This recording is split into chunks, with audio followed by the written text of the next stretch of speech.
5e épisode de mon étude sur les rapports Jupiter-Saturne, en ce 6 mai 2021.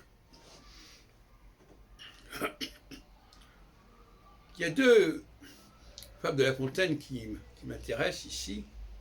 C'est la cigale et la fourmi, et la formule « on a souvent ou toujours besoin d'un plus petit que soi ».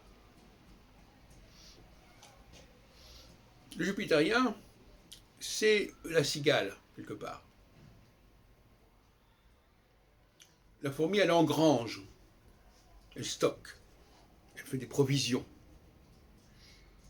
Et vous connaissez la formule, vous allez chanter tout l'été, eh bien dansez maintenant. D'ailleurs on dit, la fourmi n'est pas prêteuse, c'est là son moindre défaut. Alors moi je vois dans ces trucs aussi une formule que j'aime bien chez La Fontaine, c'est le jet paré des plumes du pan, qui renvoie aussi à notre débat, quelque part, si vous voyez ce que je veux dire. Et aussi la fameuse histoire de la grenouille qui voulait se faire aussi grosse que le bœuf, etc., etc. Et donc, le jupitérien, on peut dire souvent, il gagne beaucoup, il produit beaucoup, mais à un moment donné, il risque de s'épuiser. Et il devient une cigale, en quelque sorte. Il se ruine, par certains côtés. Et le saturnien, il a besoin d'un saturnien ou d'une saturnienne pour veiller au grain, pour amasser, pour stocker. Et non pas... Bon. Le problème, c'est que le jupitérien, lui, ce qu'il a à donner, il l'a reçu du ciel, comme je dis.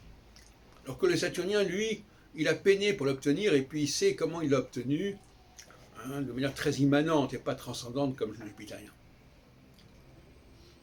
Et alors, je définirais la situation ainsi.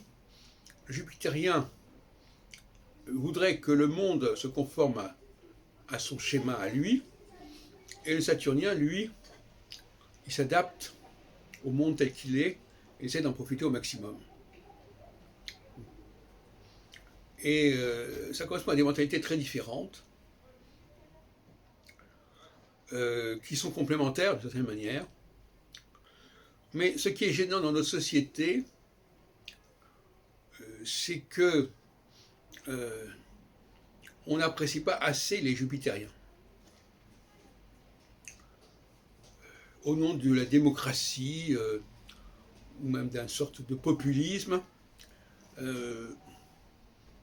on a vu avec les Gilets jaunes d'ailleurs, le chef, c'est jamais qu'un représentant du peuple, etc. Il n'a pas de transcendance, c'est pas la monarchie de droit divin. Or moi je pense que justement, les jupitériens et les saturniens n'ont pas la même histoire, en quelque sorte, n'ont pas les mêmes origines.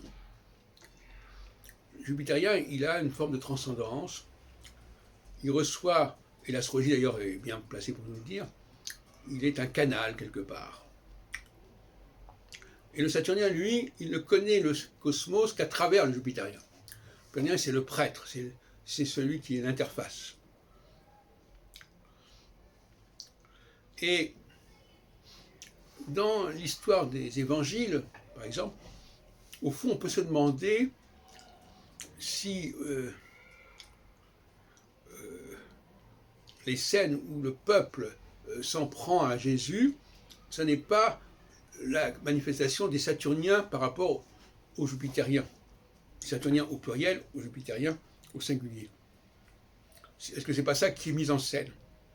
Voyez-vous, donc finalement, entre La Fontaine et les évangiles, on a une sorte de leçon d'astrologie.